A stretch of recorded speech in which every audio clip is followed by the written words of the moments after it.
Hello दोस्तों, आपका स्वागत है हमारे चैनल गपशप में। भाई बिग बॉस ओटीटी सीजन 3 आज का तीसरा एपिसोड काफी धमाकेदार रहा। खास करके एपिसोड के एंड में इतना घमासान देखने मिला, वो काफी जबरदस्त था।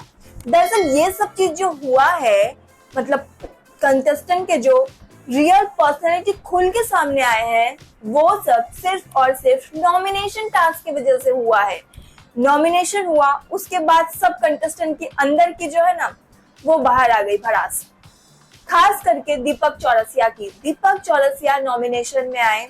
उसके बाद दीपक का जो मास्टर मतलब माइंड गेम जो है ना, वो स्टार्ट हो गया। इतने दिन से दीपक सही थे, एकदम हंसी मजाक कर रहे थे, चिल थे। जैसे ही दीपक नॉमिनेशन में आए, उनका माइंड गेम शुरू हो गया और उनकी बहस जो हुई है, अगर मैं बात करूं एपिसोड के एंड की, तो उनकी बहस हुई है अरमान मलिक के साथ में। अरमान मलिक और दीपक चौरसिया के बीच में इतना बहस हुआ कि दीपक ने अरमान के कुछ सीक्रेट पोल भी खोले। दीपक ने यह दावा किया कि एक तो अरमान मलिक जो है वो ऑलरेडी 3 मेंबर से आए हैं शो में। चौथी जो है वड़ा पाव गर्ल, उनसे बातचीत हुई थी उनकी बाहर। मतलब जैसे पिछले सीजन में हमने देखा था कि अंकिता लोखंडे, विकी जैन, ये दोनों कपल जो है नील और ऐश्वर्या से बात करके आए थे कि ये शो में मतलब ऐसे एंड तक चलेंगे, लड़ाई झगड़ा करेंगे। लेकिन हालांकि शो में आने के बाद ऐसा कुछ भी नहीं दिखाई दिया, क्योंकि ऐश्वर्या और अंकिता की कभी बनी ही नहीं। तो ठीक उसी तरह से अरमान मलिक की जो फैमिली है, उनकी दोनों बीवियां और अरमान मलिक, ये वड़ा पाव गर्ल और नीचे से बाहर से बात करके आए थे। तो इनके टीम में चंद्रिका है, पायल है, कृतिका है और अरमान है। मतलब अरमान की जो 2 बीवी है और अरमान 3 तो पहले से थे ही, चौथी जो है चंद्रिका है। मतलब इनका ग्रुप काफी स्ट्रांग होते दिखाई दे रहा है। तो दीपक जो है इन्हीं सब बात को लेके अरमान के साथ बहस कर रहे थे, जिसके बाद दीपक अरमान से कहते हैं कि भाई तुम्हारे जैसे लोग को मैं अपने ऑफिस के 2-3 किलोमीटर दूर से ही भगा दूंगा, मतलब लोग भगा देंगे। तो ऐसा कमेंट पास करना मेरे अकॉर्डिंग ये ठीक नहीं है। तो वहीं दीपक और अरमान के बीच में लड़ाई हो रही थी। इनके लड़ाई के बीच में कूद पड़ती है शिवानी।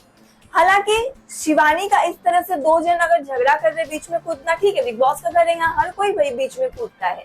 लेकिन शिवानी ने मतलब अरमान के साइड लेते हुए उन्होंने बोलना शुरू किया। उसके बाद खुद इस झगड़े में शिवानी पीछे चली गई और अरमान और शिवानी का जोरदार झगड़ा हुआ। इतना झगड़ा हुआ कि ऑलमोस्ट ये झगड़ा रात तक चला। एक तो रात को 3 बजे ये सब जो कांड हुआ है लड़ाई झगड़े का, ये रात का 3 बजे का है। तो इतना झगड़ा बढ़ गया कि अरमान, उनकी दोनों बीवी और शिवानी के बीच में बहुत लड़ाई हुआ है, बहुत ज्यादा लड़ाई हुआ है, गाली गलौज तक हो गई है। उसके बाद सना सुल्तान जो है वो शिवानी पे कमेंट पास करती है कि भाई इस तरह की बचकानी हरकत करती है, ऐसी है तो शो में आई ही क्यों, बिग बॉस ने इसे क्यों अप्रोच किया, ये क्यों शो में आई। ये सब बात सुनकर शिवानी जो है वो काफी टूट जाती है और वो खूब रोते नजर आई। वो कहती है भाई मैं आई हूँ, मैं भी तो अपने फैंस के दम पे आई हूँ, मैं व्लॉगर हूँ, मेरा मतलब इतने सारे फैन हैं, तो मुझे मेरे फैन नहीं लाए होंगे ना, मैं थोड़ी ना ऐसे उठ के आ गई। तो शिवानी की भी बात सही है, शिवानी का भी कहना कुछ गलत नहीं, क्योंकि मिलियंस में यूट्यूब और इंस्टाग्राम दोनों पे शिवानी का फॉलोवर्स है। तो वहीं अब बात करते हैं साई केतन और सना मकबूल की। सना मतलब बहुत से लोगों का कहना है कि सना दिख नहीं रही थी, लेकिन वो जो है वो साई की वजह से दिख गई है। दोनों के बीच में डे 1 से लड़ाई झगड़ा शुरू हुआ। हालांकि जब कंटेस्टेंट का लिस्ट सामने आ रहा था शो के लिए, तो कहा जा रहा था कि सना और साई की बनेगी शो में अंदर जाके। लेकिन भाई ये दोनों तो शो में आते ही पहले ही दिन से लड़ाई झगड़ा करना शुरू कर दिए हैं। और आज जो है, आज भी सना और साई के बीच में जोरदार झगड़ा हुआ। दोनों ने एक दूसरे को नॉमिनेट भी किया। नॉमिनेशन भी कुछ अलग तरीके से हुआ है। नॉमिनेशन टास्क में जो है एक्टिविटी रूम में सबको फोटो दिया गया, सबने अपनी अपनी भड़ास निकाली है। तो कंटेस्टेंट के अकॉर्डिंग जो है नॉमिनेशन के लिस्ट में सना खान, दीपक चौरसिया, साई केतन और रणबीर आए हैं। अब सना जाने से तो रही नहीं, क्योंकि सना के पास ऑलरेडी बाहर का पावर है, वो बाहरी एजेंट है बिग बॉस की, तो उनका जाना बनता ही नहीं है।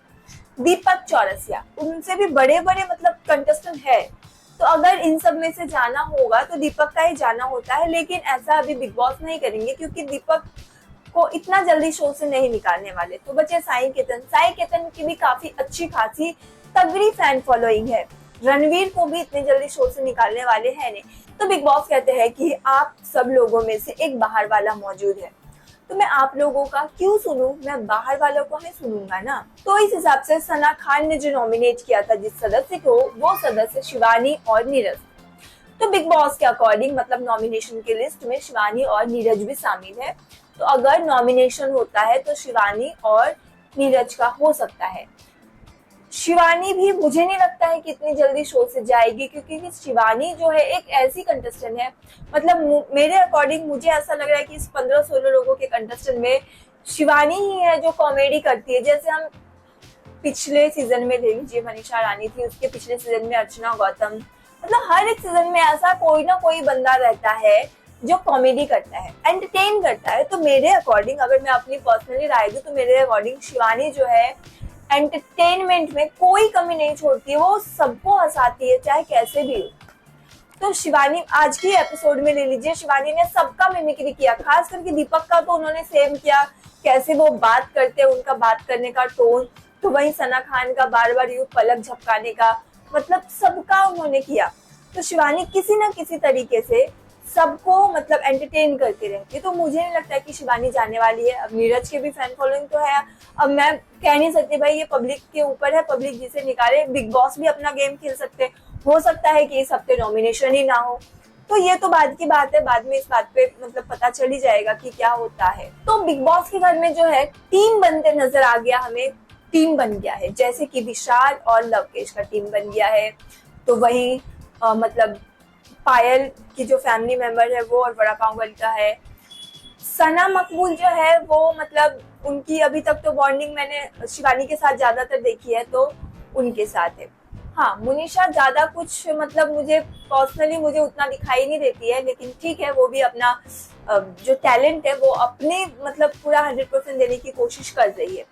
तो सबका जो टीम डिवाइड हुआ है ये सब अफेक्ट करता है टास्क के दौरान। आज भी हमने देखा जब लाइव चल रहा था तब टास्क हो रहा था रैंकिंग वाला राशन टास्क के दौरान। तो इसमें भी मतलब जिस तरह से रैंकिंग किया जा रहा था, इसमें टीम पूरी तरह से दिखाई दे रही थी कि इनका जो टीम है वो किस तरह से आपसी सहमति से रैंकिंग में अपना कंट्रीब्यूशन दे रहे। तो कहीं ना कहीं पूरे एपिसोड में टारगेट हुआ है अरमान, पायल, कृतिका और साई तो ऑब्वियसली हो ही रहे। कृतिका, पायल और अरमान ये सबके नजर में इसलिए खटकते हैं क्योंकि ये एक फैमिली मेंबर से 3 है, पति पत्नी है, एक दूसरे को सपोर्ट करेंगे। ये लोगों का कहना है कि भाई खाना बनता है तो तुम वेज भी लेते हो, तुम नॉन वेज भी लेते हो, तुम मतलब एक हाथ से अगर खाना खाते दूसरे हाथ से पानी पीते हो। तो ये सब चीज लोगों को खटक रहा है। अब अगर टास्क होगा तो ऑब्वियसली अरमान तो खुद के लिए ही खेलेगा ना कि कृतिका और पायल के लिए। तो ये गेम जो है, हाँ भले ही मतलब साथ वाला अगर टास्क होता है टीम वाइज होगा और सब एक ही टीम में होंगे, अपोजिट में भी होंगे तो थोड़ा बहुत मतलब हेल्प करने की कोशिश करेंगे। लेकिन अगर एलिमिनेशन के दौरान इन तीनों में से किसी एक का पहले हो जाता है तो भाई बाकी के लोग तो अपना अपना ही गेम खेलेंगे ना। तो ये जो है लोगों को खटक रहा है जो वो गलत है। साई केतन को शो में ज्यादातर लोग ने अग्रेसिव का टैग दिया है। हर सीजन में हमें एक ना एक अग्रेसिव बंदा दिखता है। प्रतीक सहजपाल के सीजन में प्रतीक सहजपाल थे, एल्विश यादव वाले सीजन में एल्विश का भी नाम था, उसके बाद फुकरा इंसान भी थोड़े बहुत एग्रेसिव हो जाते थे। वैसे शिव ठाकरे वाले सीजन में अर्चना गौतम ज्यादा हाइपर होती थी, वो एंटरटेन अगर करती भी थी तो हाइपर भी बहुत ज्यादा होते। तो मतलब हर सीजन में एक ना एक बंदा हमें अग्रेसिव दिखता है। तो भाई अगर साई को अग्रेसिव का टैग दिया गया तो सना मकबूल भी कम नहीं है। सना भी बार बार साई को पोक कर रही है, इसलिए साई की जो मतलब गुस्सा है वो बढ़ रहा है। अगर खाने पीने की बात कोई झगड़ा हुआ तो साई का कहना है कि अगर वो नॉनवेज लेंगे तो उसमें से थोड़ा सा वेज मतलब दाल भी लेंगे। इसी बात पे सना भड़क जाती है। तो इन सब बात को लेके इनका बन ही नहीं रहा है। झगड़ा जो है ज्यादातर खाने पीने की चीज को लेके ही होते नजर आ रही है। तो वही स्टार्टिंग में हमने देखा कि किस तरह से पायल और कृतिका ने मतलब अपना दर्द भरी कहानी एक बार फिर से सुनाई है, कैसे दोनों के साथ दोनों मिले, कैसे पायल और कृतिका की आपस में बनती नहीं थी, कैसे लोगों ने भड़काना शुरू किया वगैरह वगैरह। तो आज का जो एपिसोड था स्टार्टिंग में थोड़ा सा मुझे लो दिखाई दिया, लेकिन एंड जो था धमाकेदार था। क्योंकि ये सब जो भी हुआ है नॉमिनेशन की वजह से हुआ है। नॉमिनेशन तो अब हो गई है, अब धीरे धीरे कंटेस्टेंट की रियल पर्सनैलिटी हमें दिखाई देगी। मतलब सब अपने आप को दिखाने की कोशिश करते हैं, तो उस तरह से तो आज हमने दीपक चौरसिया को ओवरऑल देख लिया है। आज के एपिसोड में आपको कौन कितना सही लगा, किसकी कंट्रीब्यूशन, किसका लड़ाई झगड़ा, किसका मुद्दा, जो कुछ भी है आप अपना राय भी हमारे साथ शेयर करें। जो भी लगता है कमेंट करें और भी अपडेट के लिए सब्सक्राइब करें गपशप को।